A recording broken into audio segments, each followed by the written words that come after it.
Olá, amigas e amigos que visitam o nosso canal com lápis na mão.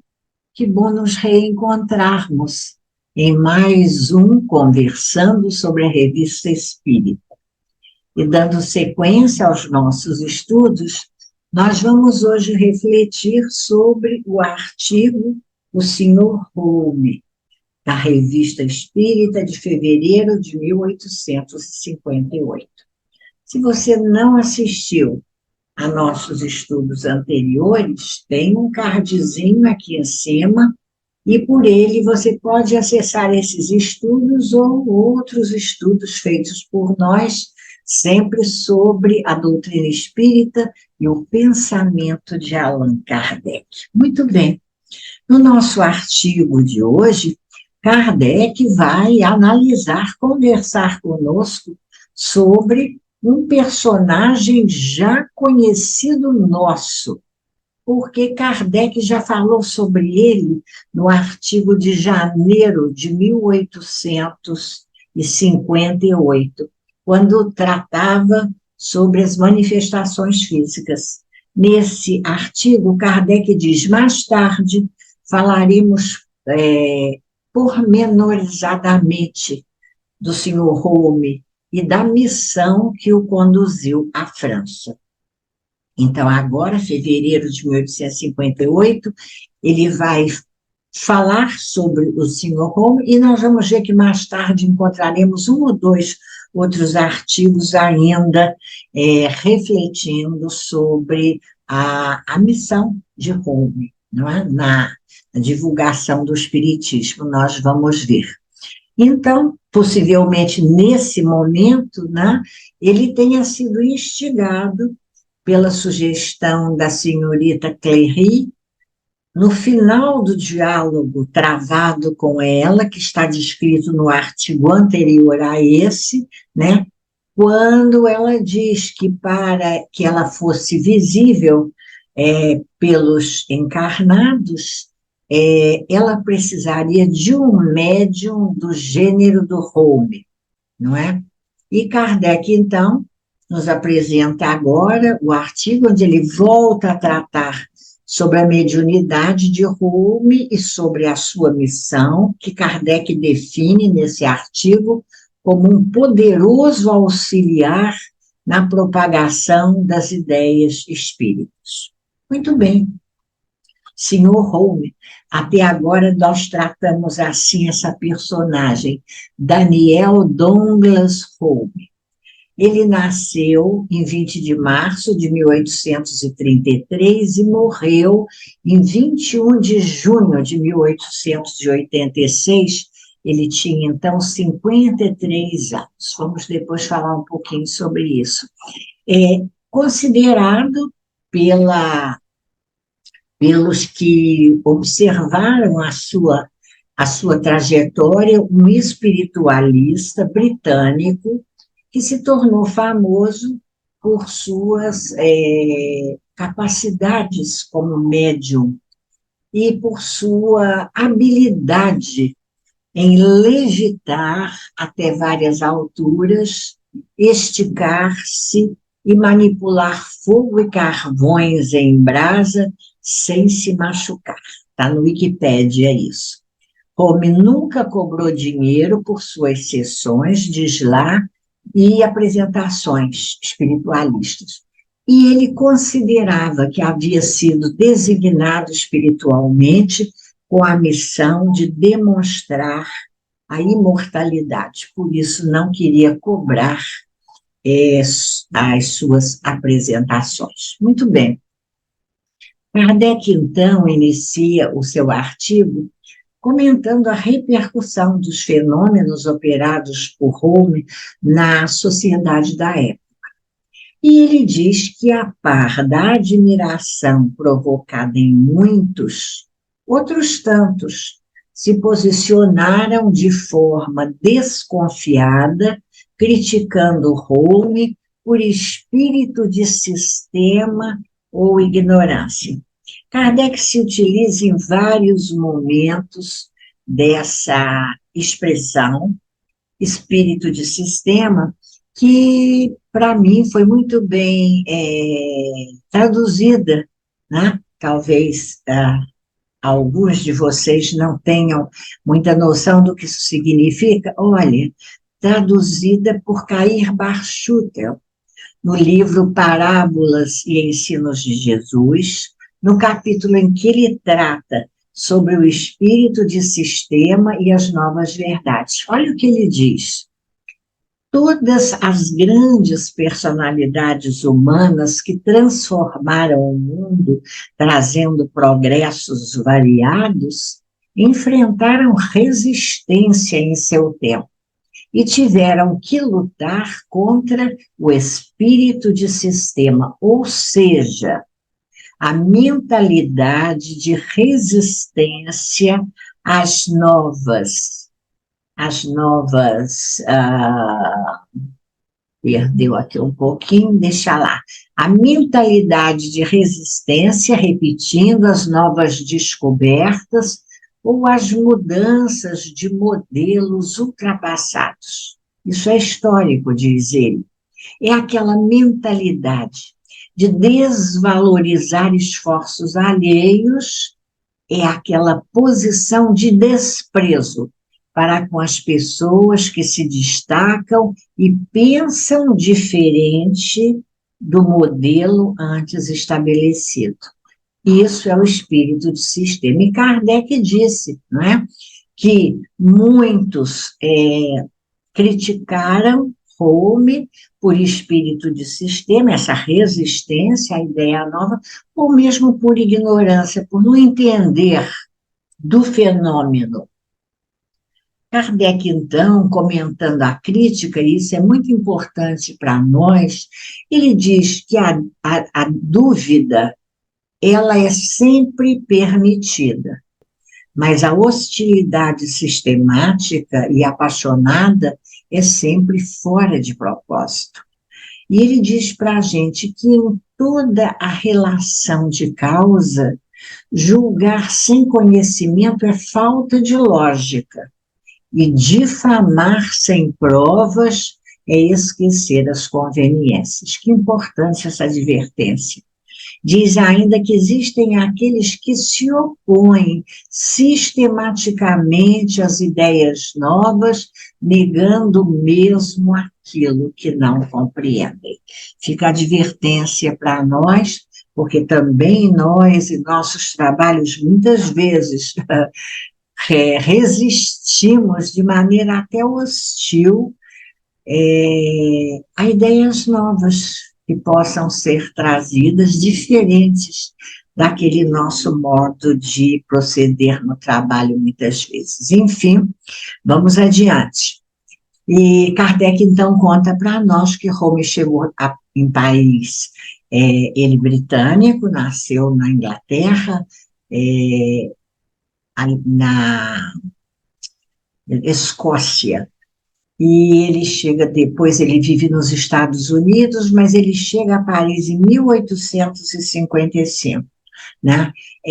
A justificativa no meio social é de que ele buscava o clima da Europa por ser um clima melhor para a sua saúde, mas Kardec entende, olha, a vinda de Home de uma outra maneira, porque ele diz, ele precisava ver, percebendo, a nosso ver, uma causa espiritual para tal.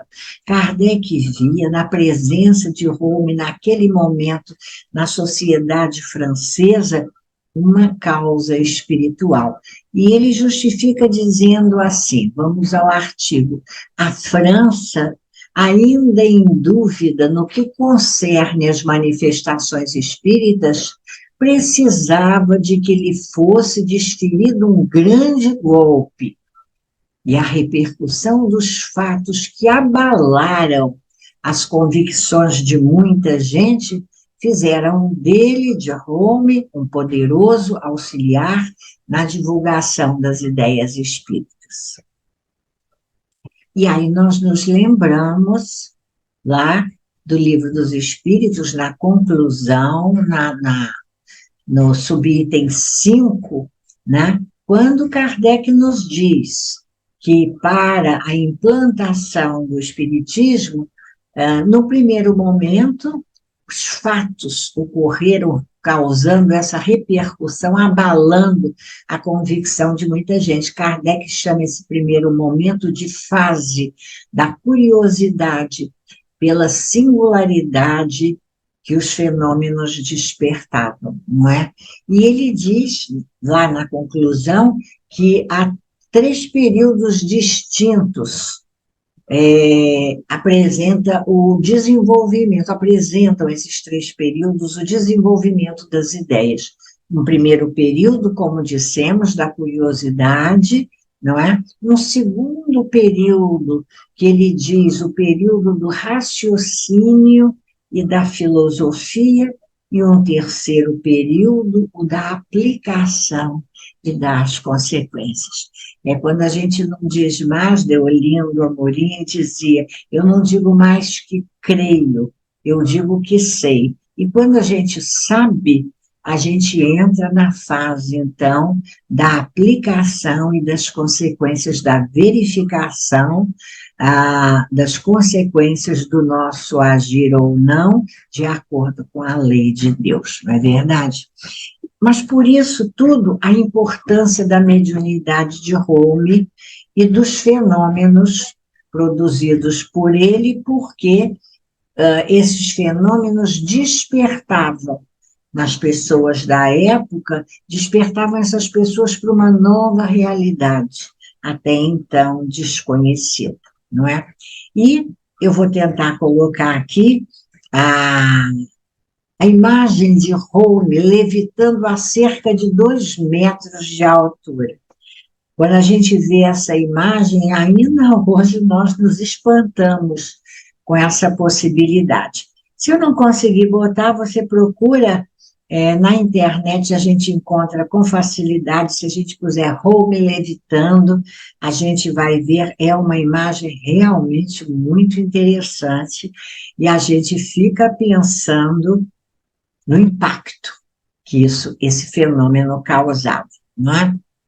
Kardec continua dizendo que, embora a Home não tenha se inserido, ele tenha se inserido em uma sociedade rica, voltamos a dizer, ele nunca cobrou pelas suas manifestações, ele vivia de maneira discreta, preservava a sua vida privada, era dotado de excessiva modéstia, segundo Kardec, jamais falando de si mesmo, o que provava os seus sentimentos nobres e elevados. Nessa época que ele chega a Paris, ele estava com 24 anos, e era um jovem de costumes simples, uma pessoa afável, benevolente, diz Kardec, sobre o qual o contato das grandezas nem lançou arrogância nem ostentação. Vamos fazer uma pausa e vamos lembrar o fato do médium não cobrar os seus trabalhos, lá no Livro dos Médiuns, capítulo 28, vamos botar aqui, do charlatanismo e do embuste, onde Kardec fala sobre médiuns interesseiros e fraudes espíritas, e olha só, no item 306, ele diz assim, médiuns interesseiros não são apenas os que, porventura, exijam retribuição fixa. O interesse nem sempre se traduz pela esperança de um ganho material, mas também pelas ambições de toda a sorte, sobre as quais se fundem esperanças pessoais. É esse um dos defeitos de que os espíritos zombeteiros sabem muito bem tirar partido, e de que se aproveitam com uma habilidade, uma astúcia verdadeiramente notáveis, embalando com falaciosas ilusões os que desse modo se colocam sob a sua dependência. Que parágrafo importante, impactante para nós, não é? A gente perceber que quando se fala da cobrança, né, do fenômeno realizado pelo médium, existem outros interesses, não é? E outras ambições. Às vezes, a pessoa não está pedindo pagamento em dinheiro, em espécie, mas ela cobra uma porção de outras posturas, comportamentos, agradecimentos, dependências, não é? Muito perigosas e que são prato feito, janela aberta para esses espíritos zombeteiros, não é verdade? Que se aproveitam dessa vaidade, desse interesse do médium para influenciá-lo. Então, Kardec continua, vamos lá, depois disso ele diz que para ele, Kardec, o que interessava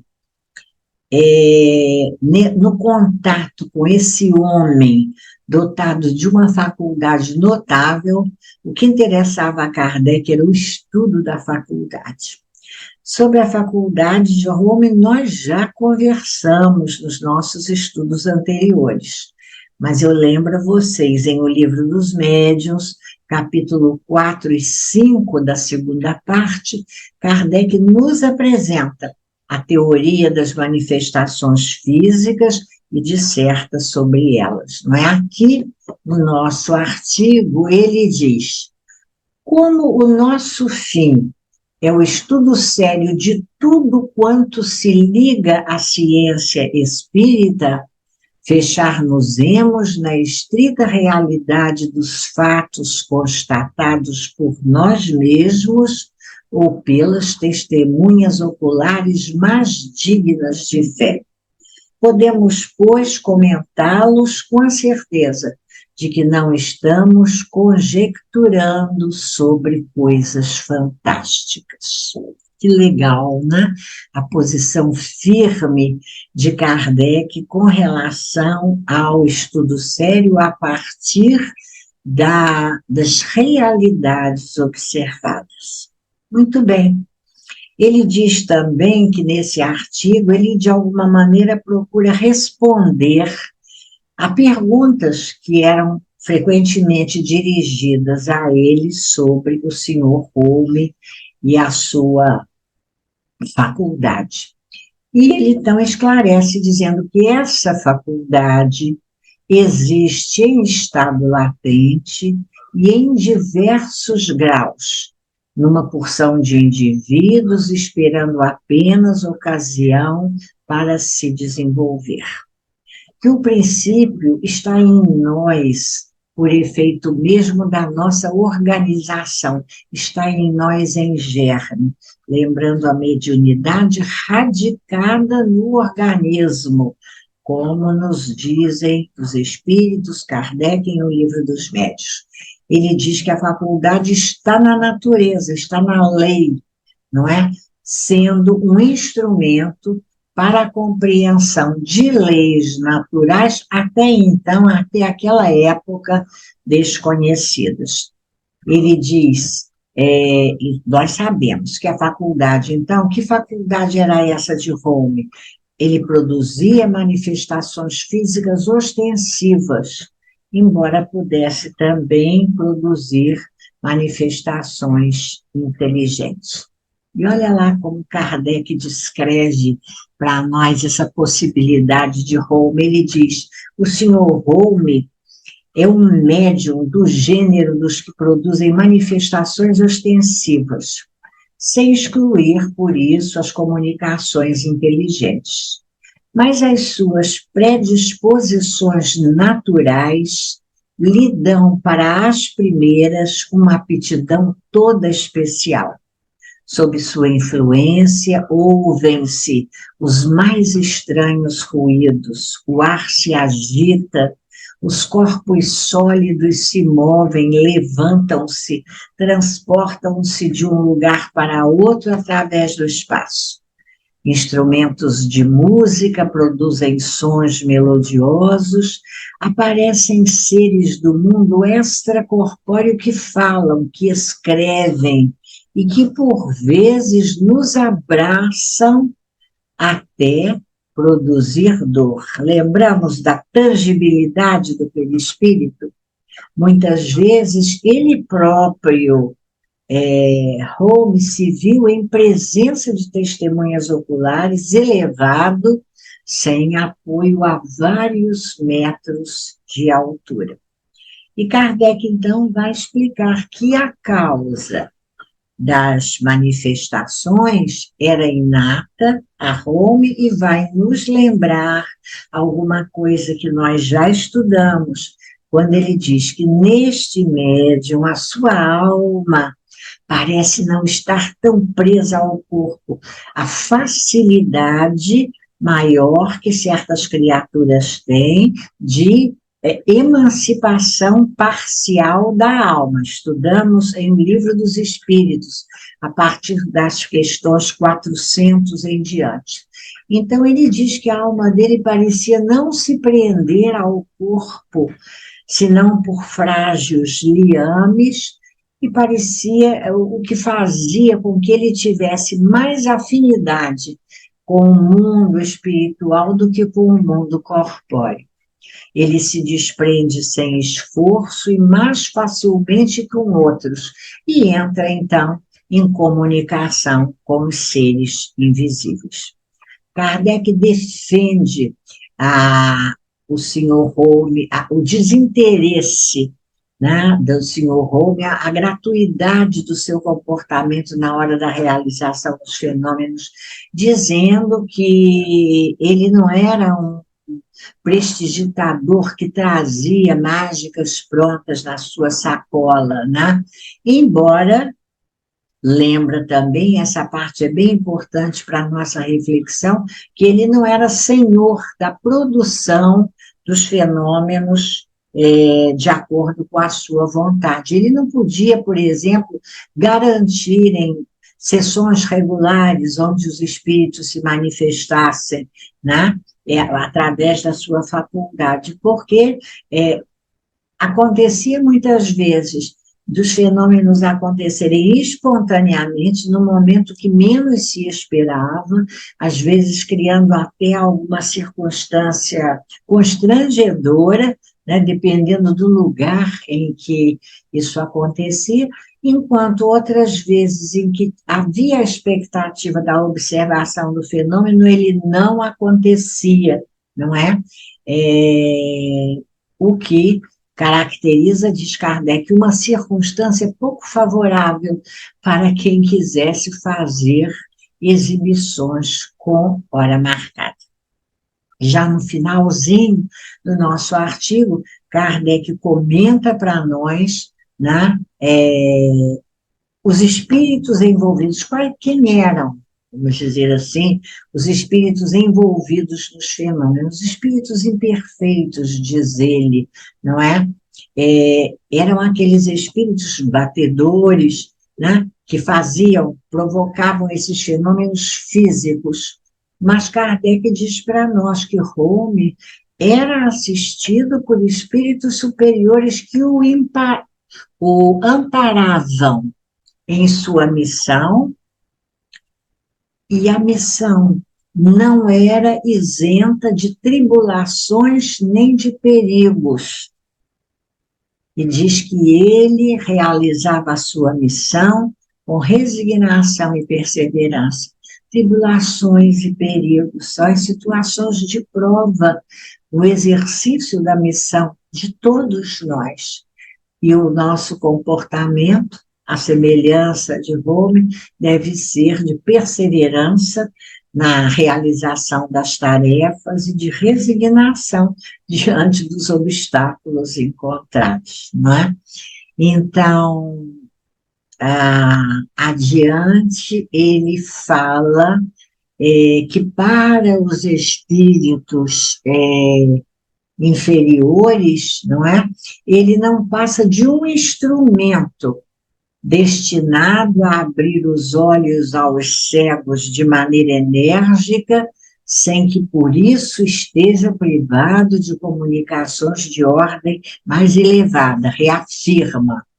É uma missão que ele aceitou, missão não isenta de tribulações nem de perigos, reafirmamos, mas que ele realiza com resignação e perseverança sob a égide do espírito de sua mãe, que foi na vida dele, diz Kardec, um verdadeiro anjo da guarda. Muito bem. Só para fechar, o que sabemos então agora desse personagem, Douglas Home, nós vamos ver que ele, com 38 anos, se aposenta. Ele tinha a saúde muito prejudicada, ele estava mal nesse momento, com tuberculose, ele sofreu de tuberculose a maior parte da vida, e nesse momento os seus poderes, afirmava ele, em consequência do seu estado doentio, os seus poderes estavam falhando. Mas a sua biografia registra centenas de sessões conduzidas por ele durante um período de 35 anos, não é? E sem que ele tenha sido, em momento algum, exposto publicamente como fraude. Como nós dissemos, ele morreu com 53 anos, em junho de 1886. E é interessante observar que a mediunidade dele foi estudada por Conan Doyle, que o definiu, e isso é interessante, possuindo 4 tipos diferentes de mediunidade. A possibilidade da voz direta, a psicofonia, a clarividência e a mediunidade de efeitos físicos. Lembrando que a voz direta é aquela habilidade de deixar os espíritos falarem de forma audível para nós. A psicofonia, a habilidade de os espíritos falarem através do médium. A clarividência, a habilidade de se ver coisas que estão fora do alcance da vista naquele momento. E a mediunidade de efeitos físicos, a possibilidade de materializações, de levitação, de movimento de objetos, não é mesmo?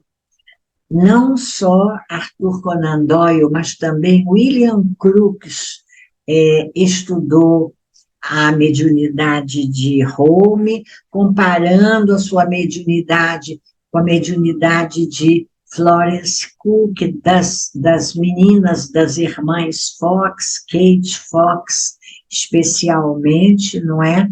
E atestando Crookes que os fenômenos produzidos eram genuínos, o que causou, como está registrado, uma grande polêmica naquilo que estava estabelecido cientificamente à época. Muito bem, queridos companheiros, queridas amigas, amigos, chegamos ao final da nossa reflexão, agradecendo a você pela companhia em nosso estudo de hoje, pela visita ao nosso canal e desejando que você tenha um dia de paz, que haja paz na sua casa, em sua família, em sua vida, esperando encontrar você a próxima semana para continuarmos conversando sobre a Revista Espírita. Até lá, então.